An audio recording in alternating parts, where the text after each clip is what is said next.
Então, fala galera, muito bem-vindo a mais um vídeo aqui no canal, né? Mas antes de começar o vídeo, nos apoie deixando seu like, inscrevendo no canal e ativando o sininho para não perder nenhum vídeo e sempre ser notificado aqui no canal. Então galera, vamos fazer aqui uma reação e um corte do dono da bola, aí onde Neto, Veloso, Souza vão rasgar elogios aí à administração do Flamengo, né? Vamos falar também aí que o Flamengo é o único time junto com o Palmeiras aí que pode vencer esse Campeonato Brasileiro. Eles rasgam elogios aí ao Flamengo. Então, sem mais enrolações, galera, fica agora aí com o vídeo. De uma pessoa que depois eu falo para você, Veloso, que trabalhou com ele mais de 7, 8 anos, quando ele estava no Flamengo. Esse amigo meu, que é um amigaço meu, irmão meu, ele disse que esse cara vai dar jeito no Corinthians, porque ele conseguiu dar jeito no Flamengo. E no Flamengo, com o capitão, os caras mandando o Zico embora, com todas as coisas erradas que aconteciam no Flamengo. Só que ele precisa ter a caneta. Isso aí. Se ele não tiver a caneta, ele não vai dar jeito. E fiquei sabendo que foi ele que não quis o Balotelli. Balotelli, bom, já tomou uma decisão acertada. Parabéns aí. Já tomou uma decisão acertadíssima.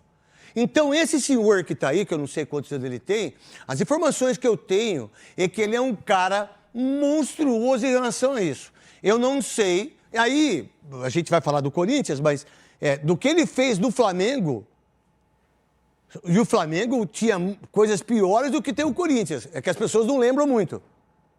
É capitão, é o cara da torcida que mandou o Zico embora. Vocês lembram disso? Lembro. O Flamengo sem pagar ninguém. Com tudo aquilo lá, esse cara durante 8 anos do Flamengo, ele desenvolveu um trabalho, ele conseguiu, e aí deixou tudo bonitinho pro Landim, junto com o Eduardo Bandeira. Então, se você, Augusto Melo, não mentir para ele, se você não falar as verdades para ele, se você deixar esse cara trabalhar, pelas informações que eu tenho, esse cara pode dar um rumo numa trajetória horrível do Corinthians que está acontecendo para cair para a segunda divisão. O Corinthians e Flamengo deveriam ser os times, ainda bem que não, porque são mal administrados, o Flamengo melhorou, mas Corinthians e Flamengo eram os times para mandar no futebol brasileiro. Nos últimos 5 anos, o Flamengo e o Palmeiras, com a administração do Eduardo Bandeira, administração do Landim, administração do Gagliotti, que para mim é o melhor presidente da história em termos de título, é o Gagliotti para mim. Aí a Leila, quantos títulos tem Palmeiras e Flamengo e quantos títulos tem os outros? A gente pode... Nos últimos 5 anos, o Corinthians não tem nenhum. Não, os outros todos. O Atlético... Internacional há 40 anos não ganha... O Atlético que ganhou o Brasileiro, São Paulo a Copa ganhou do a Copa do Brasil. O Atlético. São Paulo e o Fluminense ganhou a Libertadores. Libertadores do Fluminense, o Atlético ganhou a Copa do Brasil e Brasileiro. São Paulo, Copa do Brasil. Só. Verdade. O resto é Flamengo e Palmeiras. São os times mais bem administrados hoje. Então era para ser assim. E agora... os outros também, meu irmão. Neto, você pensar do Atlético Mineiro, você pensar Fluminense... meu irmão, Neto, estamos no mesmo caminho. Sabe quantos anos ganha um Campeonato Brasileiro Internacional? 40, truta. Sabe, tô brincando, filho. Sabe quantos títulos Palmeiras e Flamengo ganhou nesses últimos 5 anos, Ricardinho? 4 anos com o Abel foram 10 o Palmeiras. Nos últimos 10 anos. O Vanderlei ganhou Nos últimos 10 anos, vai. Nos últimos 10 anos, Palmeiras e Flamengo. Vanderlei ganhou o Paulista antes do... Sabe quantos? Pode simplificar. 30. 30? Nos últimos 10 anos, Palmeiras e Flamengo, somados os dois, 30 títulos. Os caras estão muito atrás, meu irmão. Não é só o Corinthians. É muito atrás de Flamengo e Palmeiras. Vamos botar aí a nossa salvação, você, Rodrigo Garro. Do Flamengo, hoje saiu a coluna do Mauro César Pereira no UOL com informação importante envolvendo o Marcos Braz. Vou até passar a palavra aqui para o Mauro César falar sobre esse assunto, se o Marcos Braz permanece ou não na vice-presidência de futebol do Flamengo. Mauro César, é um assunto que interessa bastante, né, ao torcedor, né, a questão política aí desse Flamengo, que ao mesmo tempo se vê no mercado. A gente também vai falar desse tema envolvendo aí o Claudinho e outros jogadores que estão na mira do Flamengo nessa janela do meio do ano, mas começando pelo Marcos Braz. Mauro César, a sua informação aqui no Bate Pronto. O Braz, ele tomou a decisão de não continuar no Flamengo no ano que vem. Aí alguém vai dizer, mas aí vai ter eleição. Sim, claro, na eventualidade do candidato da situação vencer, o candidato apoiado pelo Landim, que é o Rodrigo Dunst de Abranches. E ele decidiu que não vai continuar, ele vai deixar o cargo no final do ano. E claro que se o vitorioso for o BAP, que é outro candidato que fez parte também da gestão, presidindo, por exemplo, o Conselho de Administração do Flamengo, aí o Braz nem passa perto, porque os dois são adversários. Isso não é novidade para ninguém. Mas na eventualidade do Rodrigo Dulce vencer, ele garante que não vai continuar, que ele vai sair, que ele vai seguir o caminho dele fazendo outras coisas, pode até atuar no Flamengo, mas não como vice de futebol. Então, ao final do ano, tudo indica que ele não vai ser mais o vice de futebol do Flamengo. Era uma possibilidade, né? Quando o Landim ganhou a eleição, ele foi colocado na vice-presidência de futebol e depois foi reeleito o Landim e manteve o Marcos Braz e segurou o Marcos Braz durante vários momentos críticos, inclusive, como todo mundo sabe. E muitos pedidos da torcida para que saísse. Seria até natural que ele continuasse no cargo, vencendo o Rodrigo Dulce, que é o vice-geral do Landim, é o candidato que o Landim apoia. Mas ele garante que vai sair, que não vai continuar no Flamengo no ano que vem. Muita gente na torcida comemora isso, muita gente acha que é uma estratégia. Não, diz que ele vai sair, porque aí ele saindo, ele tem muita rejeição, isso pode ser bom para o Dulce. Eu não sei, sinceramente, porque uma coisa é a rejeição que o Marcos Braz tem dentro da rede social e na arquibancada. A outra é a eleição do clube, que é um colégio eleitoral pequeno, que eu sinceramente eu não sei se há essa rejeição ao Marcos Braz, como é que isso funciona, se alguém deixaria de votar no Rodrigo Dulce porque o Braz pode ser o vice-futebol. Fosse assim, não teriam reelegido o Landim, porque o Braz continuou esse tempo todo e ele foi reeleito, com facilidade, inclusive, na última eleição. Então, acho bem discutível isso, se é uma estratégia ou não. A gente traz a informação, a informação é essa. Se tem alguma intenção por trás ou não, aí o tempo é que vai dizer. A função do jornalista é trazer informação. A informação que eu apurei ontem é essa e confirmei depois com o próprio Marcos Braz. Apurei de uma fonte que nem é ligada à situação, à chapa de situação, e depois confirmei com ele que de fato ele não vai seguir no Flamengo no ano que vem. Resta saber qual é o plano do Dulce, se ele vencer, né? Se vai colocar outro vice-futebol à frente do departamento, um dirigente amador, ou você vai colocar um diretor executivo profissional que toque o barco. O Maurício Gomes de Matos, que é outro candidato, tem em mente colocar um profissional à frente. Ele tem até um nome, né, já escolhido, caso ele ganhe a eleição. Já o BAP também fala em profissionalização do futebol, mas aí vejamos como é que vai ser isso no momento em que ele for presidente, se ele for eleito. Mas aí muita coisa vai acontecer até lá, né? Agora, esses movimentos são movimentos característicos de uma eleição que se aproxima, e tem até agora 3 candidatos, e a oposição de verdade não lançou nenhum candidato até o momento, né? Porque não dá para dizer que o BAP, que fez parte da gestão do Landim, ou o Maurício Gomes de Matos, que também foi vice-presidente de consulados e embaixadas, são oposição. Não são oposição propriamente dito, são caras que têm um bom trânsito com o presidente do Flamengo, continuam a ter uma boa relação com ele, apenas o Dulce é apoiado pelo Landim, então os dois lançaram as suas candidaturas porque pretendem presidir o clube. Mas eu diria que é o Landim do B, aí, sabe? É uma dissidência ali, Landim do B e Landim do C, do B do 1, do B2, aí do C. São 2 chapas que nasceram da costela dessa gestão, né? Porque os caras estavam lá dentro, né?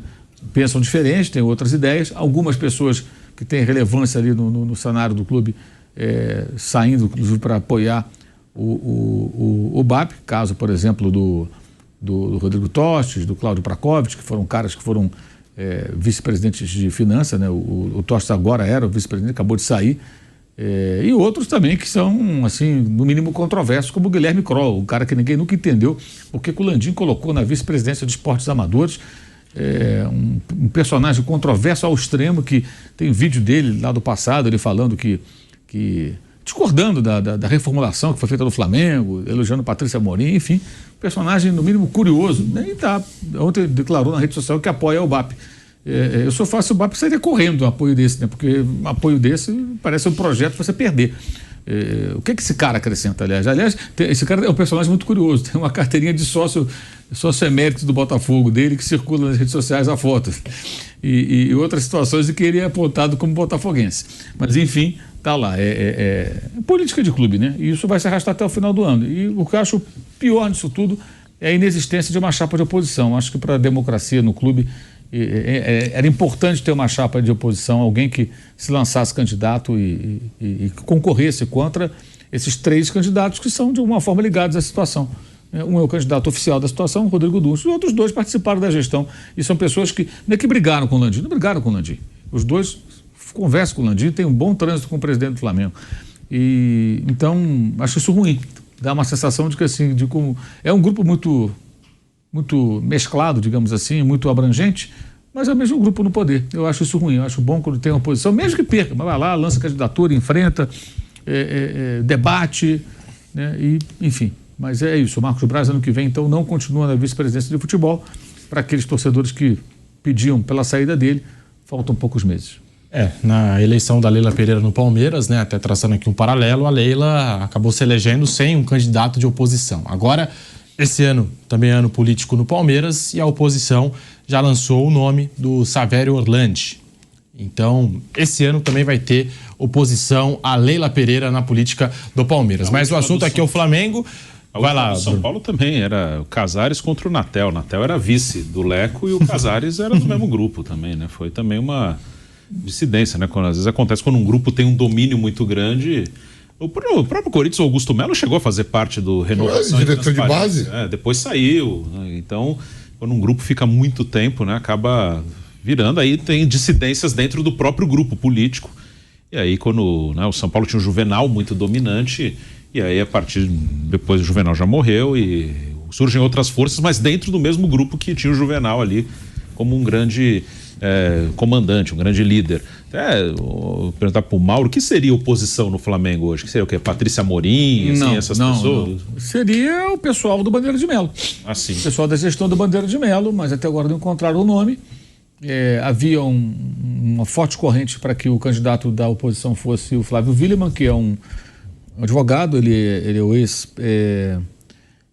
vice-presidente jurídico do clube, né? Ele foi um cara até relevante no momento que o Flamengo tinha lá centenas de ações na Justiça do Trabalho e depois conseguiu reduzir isso ao número ínfimo, até a ponto de sair do ato trabalhista, que é o ato trabalhista, o clube fica lá depositando uma grana todo mês, como se fosse uma conta de reserva. À medida que ele vai fazendo acordos ou perde algumas ações, o dinheiro está lá, sai, já paga a pessoa e vai embora. Houve um momento que o Flamengo saiu do ato trabalhista porque não tinha volume de ações que justificasse aquele aporte mensal, né? Quando uma ação ou outra vai lá, acertou, paga, acabou, ponto final.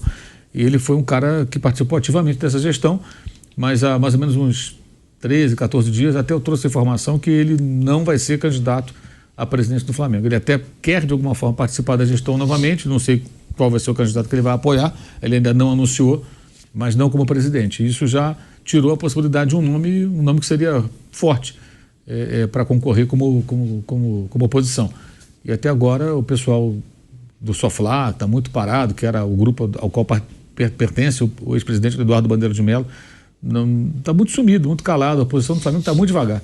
Está muito devagar. Eu acho isso péssimo. Eu acho que o ideal é que o Landim seja confrontado, questionado por suas decisões. Lógico, tem acertos. O Flamengo multiplicou várias vezes as suas receitas. O Flamengo cometeu erros no futebol, mas também ganhou títulos importantes na gestão dele, que participou, inclusive, antes do Bandeira, já era do grupo e tudo mais. Isso tudo aí a gente já explicou várias vezes. Mas tem muitos pontos aí que podem ser questionados, né? História da SAF, como é que vai ser esse projeto do estádio, algumas questões como, por exemplo, quando eles mexeram lá com o sócio de fora do Rio de Janeiro, o pessoal chama de sócio off-Rio, criaram alguns obstáculos, tornando mais difícil a pessoa que mora fora do Rio se associar. O sócio-torcedor não pode votar, então você, para ser eleitor do Flamengo, você tem que ser sócio mesmo, não sócio-torcedor. E o voto à distância não tem, então se você mora aqui em São Paulo, você é rubro-negro, você quer ser sócio do clube e votar, você tem que ir lá votar. Isso é um absurdo, você poderia votar online, né? Sou sócio, pago aqui a mensalidade, sócio, não sócio-torcedor, e não pode ter que ir no Rio para votar. A eleição geralmente é um dia de semana, quer dizer, como é que o cara vai para lá? Complicado. Então, tem vários pontos aí que o Landim pode ser questionado, mas vai ter questionamento? Será? Não sei. Duas chapas que saem encabeçados por pessoas que participaram da gestão dele. Então, para o clube, acho que é sempre bom ter oposição, para qualquer clube, né? Mas até agora a oposição do Flamengo não conseguiu lançar um nome. Vejamos se vai lançar. Tem tempo ainda para isso, para trabalhar isso, mas me parece que está tanto quanto complicado. Informação, hein? Marcos Braz vai deixar o cargo dele no Flamengo no fim deste ano. Informação trazida pelo Mauro César Pereira aqui na Jovem Pan. Você vai deixando o seu like, ainda falando sobre o Flamengo. Já falamos aqui da política do clube. Agora, mercado da bola, o nome mais falado é o do Claudinho, que está lá no Zenit. A gente sabe, né, com todas as restrições aí do futebol russo e a gente entende que o Zenit não pode fazer contratações ou negócios com outros clubes ali da Europa. E até por isso, muitas vezes recorreu ao Brasil, até contratou o Arthur aqui do Palmeiras e tudo mais. E parece que está fazendo jogo duro para liberar o Claudinho. Sabe que vai ser difícil contratar outro jogador da mesma qualidade, até por conta dessa impossibilidade que eu citei aqui, devido à guerra com a Ucrânia. Muitos clubes e muitos países já não fazem negócios com a Rússia. Acho que esse é um entrave também, não é, Mauro? E você tem informação nova sobre o Claudinho e esse mercado do Flamengo? O Claudinho segue muito difícil, bem difícil. A informação que eu tive ontem é que segue difícil, há um impasse na questão financeira. A gente apura aqui que está difícil, e lá na Rússia o Fábio Aleixo, que é o jornalista brasileiro que mora lá na Rússia, diz a mesma coisa, que da parte dos russos, que eles falam que não tem acordo com o Flamengo ainda. E até o Flamengo já está começando a pensar em alternativas, em outros nomes, não sei quais ainda, mas já pensa em outros nomes diante da dificuldade que já era de se esperar. O Claudinho, gente, ele é titular do time, joga todos os jogos, quer dizer, por que os caras vão vender? Não precisa do dinheiro. É difícil contratar outro jogador para a posição. Os russos estão isolados ali. Consegue contratar jogador sérvio e tal, como o caso do Illich, né? Até fui ver, estão trazendo, mas é uma posição um pouco mais atrás. Um meia como o Claudinho, que chega, que faz gols, eles vão vender para quê? Claro, o jogador pode pressionar para sair, mas eles podem dizer não, você pode pressionar, você tem um contrato, não vou te vender. É só dar um contrato, você vai cumprir seu contrato. E vai ter que cumprir. O Wendel também tentou sair, forçou uma barra, não saiu, ficou. Acabou ganhando lá um contrato melhor, parece que renovou e tal no passado, mas ficou lá. Agora está sendo até especulada a sua saída. Mas está difícil. O Marcos Antônio da Lazio parece que está menos complicado. O Flamengo entende o seguinte, o pensamento do Flamengo é assim, vamos ao mercado, mas a gente antecipou essa janela. Eu acho que em parte faz sentido. Eles contrataram no começo do ano o De La Cruz, pagando multa, o Vinha e o Léo Ortiz. O Léo Ortiz nem jogou de volante agora, nem foi aproveitado direito. O Vinha mal jogou. Jogou algumas partidas, foi para a Copa América, agora voltou. Quando era para ele ganhar a posição, que o Ayrton Lucas vinha mal, ele foi para a Copa América. O De La Cruz não, chegou, já tomou conta da posição. Mas são 3 reforços de jogadores de peso. Foram um investimento de mais de 30 milhões de euros, esses 3. Então, de fato, teve uma janela forte. Geralmente, essa janela não acontece no começo do ano. É difícil trazer jogadores de fora na janela de janeiro, né? Essa agora é mais viável, que a janela maior, termina a temporada, a coisa acontece de uma outra forma. Mas eu concordo em parte, mas acho também que eles deveriam buscar um lateral direito. E não vão atrás, estão atrás de um volante e de um meio atacante. O meio atacante seria uma alternativa para você poder ter não vai ser o titular absoluto. Se o Claudinho for contratado, ele vai ser o cara que vai disputar com a Arrascaeta, eventualmente vai jogar junto, mas em tese seria isso, né? Mas tá difícil essa contratação, embora também ainda tenha aí um tempo grande de janela, né, para negociações, mas até agora o Claudinho está bem difícil, como já era de se imaginar. O jogador tem argumentos, acho que bem razoáveis para querer sair, entre eles esse isolamento do futebol russo. Ele não joga a Liga dos Campeões, jogaria, não fosse a invasão da Rússia e a guerra contra a Ucrânia, né? Mas, por outro lado, ele tem um contrato em vigor. E a gente sabe que, geralmente, os clubes da Rússia, da própria Ucrânia, quando era o Shakhtar, levava vários brasileiros, sempre jogaram duro. Nunca teve esse negócio, quero ir embora, não, você vai cumprir aqui. E cumpre, os caras ficam.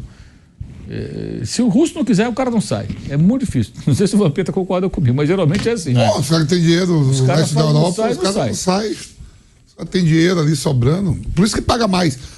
Às vezes os times russos pagam mais até que jogadores que jogam na Premier League, na Campeonato Italiano, Campeonato Espanhol. Por isso. E tem questão também de tributação, que varia de país para país, né? Essa coisa também.